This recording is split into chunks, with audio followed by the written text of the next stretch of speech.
धीमहि धियो यो नः प्रचोदयात्।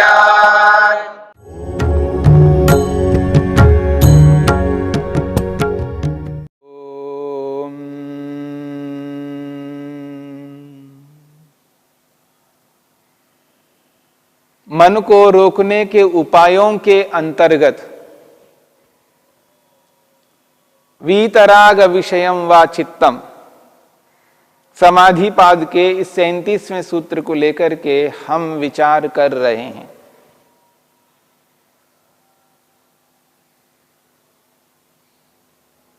मनुष्य दो प्रकार के होते हैं। मनुष्य जो सीखते हैं वो दो प्रकार से सीखते हैं। एक ऐसा प्रकार है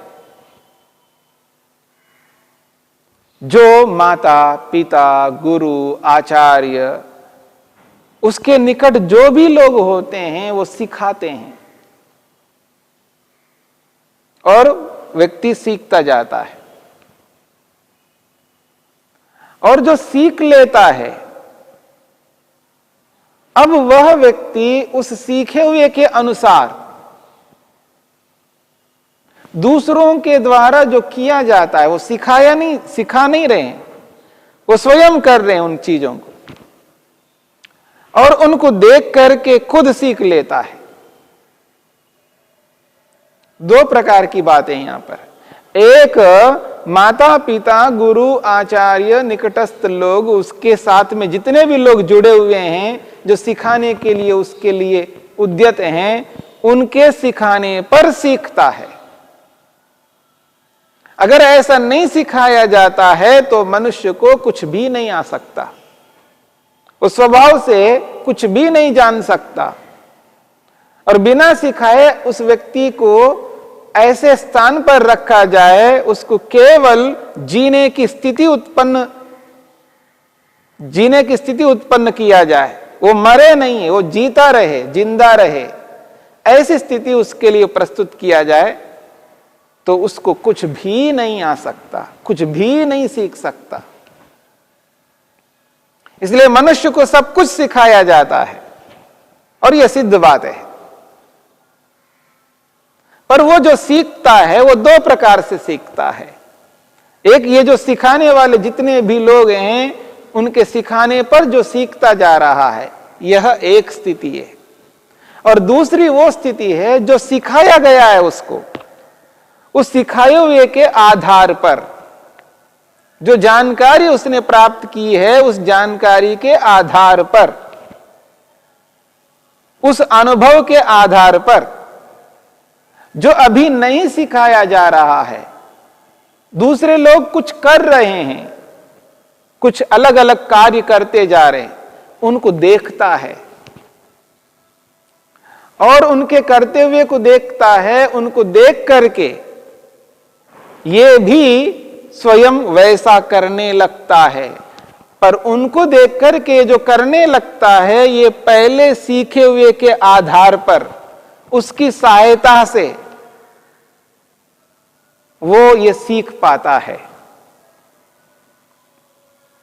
अगर किसी ने उसको नहीं सिखाया गया, किसी ने नहीं सिखाया उसको, कुछ भी नहीं सिखाया गया और वो व्यक्ति दूसरों को जो देख करके करेगा वो उतना ही कर पाएगा जितना पशु करते हैं। मेरी बात को समझने का प्रयत्न करना।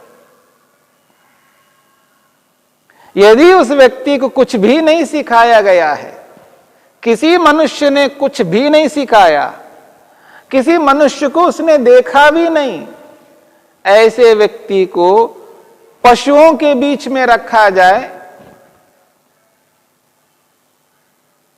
तो वो उतना ही सीख पाएगा जितना वो पशु करते हैं और जैसा वो करते हैं वैसा ही करेगा।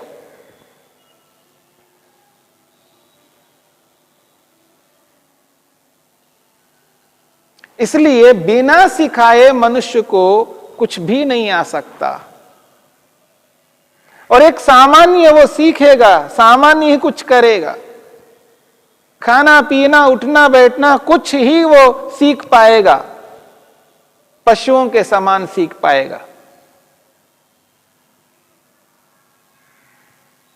इसलिए मनुष्य दो प्रकार से जो सीखता है, एक सिखाने पर सीखता है और एक सिखाए हुए के आधार पर दूसरों को देख करके एक सीमा तक सीखता है। दूसरों को देख करके भी वो एक सीमा तक ही सीख पाता है, लेकिन सिखाने वालों के द्वारा सिखाए जाने पर जितना सिखाया जाएगा उतना सीख लेता है, पर सिखाना पड़ेगा। ये मनुष्य एक ऐसा प्राणी है। और आज जो मनुष्य हैं जिनको सिखाया गया है, उस सिखाए हुए के आधार पर जो और दूसरों को देख करके जो सीखने की चेष्टा कर रहे हैं, इसको कहते हम अनुकरण। ये जो अनुकरण दूसरों को देख करके किया जाता है, लाभकारी है। अनुकरण करना है, जिसको हम मोटे तौर पर कहते हैं नकल करता है व्यक्ति। यह व्यक्ति उस व्यक्ति का नकल करता है, यानी उस व्यक्ति के अनुरूप करता है। तो ये जो अनुकरण है, ये अनुकरण मनुष्य बहुत करता है। किसी धनवान को देखा तो उसका अनुकरण करने लगता है और मेहनत पुरुषार्थ करके वह भी धनवान बन लेता है। किसी लेखक का अनुकरण करके लेखक बनने की चेष्टा करता है। किसी प्रवक्ता को देख करके प्रवक्ता बनने की चेष्टा करता है। किसी खिलाड़ी को देख करके खिलाड़ी बनने की चेष्टा करता है। अलग अलग लोगों को देख करके, अलग अलग अच्छी योग्यताओं को देख करके व्यक्ति उनकी तरह, उनके समान बनने की चेष्टा करता है।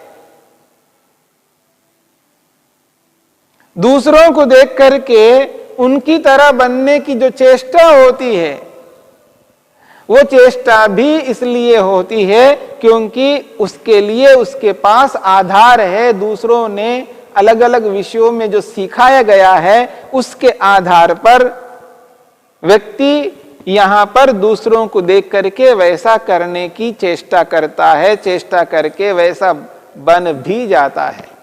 निर्धन धनवान को देख करके, सीख करके धनवान बन जाता है। जो लेखक नहीं है, वो लेखक को देख करके उसका अनुकरण कर करके उस जैसा लेखक बन जाता है। प्रवक्ता का अनुकरण करके प्रवक्ता जैसा बन जाता है, एक दिन वह भी प्रवक्ता बन जाता है। ऐसे अलग अलग विषयों में इस तरह का देख करके सीख लिया जाता है, पर देख करके एक सीमा तक सीख लिया जाता है। जिसको सिखाया जाने पर जितना सीख लिया जाता है उतना सीख ले, ये बहुत कम होता है। एक व्यक्ति डॉक्टर को देख करके सीख लेता है, पर वो उस डॉक्टर के समान डॉक्टर नहीं माना जाता, ना उतना कर पाता है, क्योंकि उसको जो सिखाया गया है वो इसने नहीं सीखा है। बस केवल देख देख करके सीखता है तो बहुत कुछ सीख लेता है, पर वैसा नहीं उसके पास होता है, वैसी विद्या नहीं होती है, वैसी जानकारी नहीं होती जिसको सिखाने पर होती है। ये जो अनुकरण है, ये अनुकरण करना अत्यंत लाभकारी है। अनुकरण तो करना ही करना है, पर आज जिस प्रकार का अनुकरण किया जा रहा है, उस अनुकरण के साथ में उनको उपलब्धियां जो मिल रही है, वो उपलब्धियां भौतिक उपलब्धियां हैं, बाह्य उपलब्धियां हैं।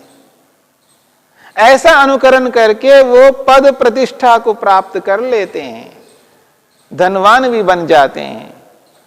अलग अलग योग्यताओं को पा करके वो अलग अलग उपलब्धियों को प्राप्त करते हुए, उन उपलब्धियों से बाह्य साधनों को और प्राप्त करते हुए बाह्य सुखों के साधनों को बढ़ा तो सकते हैं, पर अंदर से वो सुखी वैसे नहीं हो सकते हैं। अंदर से वो अशांति, वो अतृप्ति, वो असंतोष, वो भय, वो सताता रहता है। अपने आप को इन सब साधनों से युक्त रखता हुआ भी वो अपने आप को परतंत्र अनुभव कर रहा होता है। ये जो स्थिति है मनुष्य की, इस स्थिति से ऊपर उठना है। केवल बाह्य साधनों को ही बढ़ाना नहीं है, बाह्य साधनों के साथ साथ आंतरिक साधनों को भी बढ़ाना है। केवल बाहर के लिए नहीं सीखना है, अंदर के लिए भी सीखना है। इसलिए अनुकरण तो करना चाहिए, लेकिन ऐसा अनुकरण करना चाहिए जिस अनुकरण से बाहर से अंदर से दोनों दृष्टियों से व्यक्ति दुखों को दूर कर सके। और जो व्यक्ति केवल बाहर से दुखों को दूर करने की चेष्टा करता है, वो कभी अपने जीवन में पूर्ण सुखी नहीं हो सकता। इसलिए पूर्ण सुखी बनने के लिए जहां पर बाहर की ओर से बाह्य साधनों को प्राप्त करने के लिए बाह्य दृष्टिकोण से जहां अनुकरण करना है, वह आंतरिक दृष्टि से भी अनुकरण करना है। अंदर से तृप्ति लाने के लिए, अंदर से संतोष को उत्पन्न करने के लिए, अंदर से प्रसन्न रहने के लिए, आंतरिक जो डर है, भय है, उसको दूर करने के लिए, जो अनुभूति होती है कि मैं परतंत्र हूं, तो उस परतंत्रता को दूर करने के लिए व्यक्ति को आध्यात्मिक अनुकरण भी करना पड़ता है। और उसी बात को ध्यान में रख करके यहां पर महर्षि पतंजलि ने वीतराग विषयम वा चित्तम कहा है। ऐसा मन है जिस मन में राग नहीं है। अपगतः रागः यस्मात्, जहां से राग ही हट गया है, ऐसा मन है जिसमें किसी भी प्रकार का राग नहीं है। ऐसा योगी है जिस योग के जीवन में किसी भी प्रकार का कोई राग नहीं है, कोई अटैचमेंट नहीं है, कोई स्वस्वामी संबंध नहीं है, बिल्कुल राग से रहित है, शुद्ध है, पवित्र है। ऐसे योगियों को देख करके व्यक्ति उनका अनुकरण करने लग जाए, उन जैसा अपने आप को बनाने की चेष्टा करे, तब देखिएगा व्यक्ति की उन्नति क्यों नहीं हो सकती, तब देखिएगा व्यक्ति सफल क्यों नहीं हो सकता। सफलता के लिए, उन्नति के लिए, सुख के लिए, दुखों को दूर करने के लिए व्यक्ति को अनुकरण तो करना है, परंतु ऐसा अनुकरण करना है, ऐसा अनुकरण करना है जिससे आंतरिक सुख, आंतरिक शांति, आंतरिक तृप्ति, आंतरिक संतोष, आंतरिक निर्भय और अंदर से स्वतंत्रता की अनुभूति हो सके। यह जो स्थिति है, ऐसी स्थिति को उत्पन्न करने के लिए महर्षि पतंजलि ने यहां पर वीतराग विषयम वा चित्तम कहा है। तो वीतराग विषयम, ऐसा मन जिसमें राग नहीं है। हम लोग जो अनुकरण करते हैं, उनका अनुकरण करते हैं जिनके अनुकरण करने से बाह्य लाभ बहुत होते हैं, बाहर से लाभ होते हैं, और वो बाह्य लाभ करना है, उसका निषेध नहीं है। केवल जीवन को बाह्य लाभों में लगा दिया जाए तो आंतरिक लाभ रह जाएंगे, अंदर से खोखले होते जाएंगे और बाहर से मजबूत होते जाएंगे।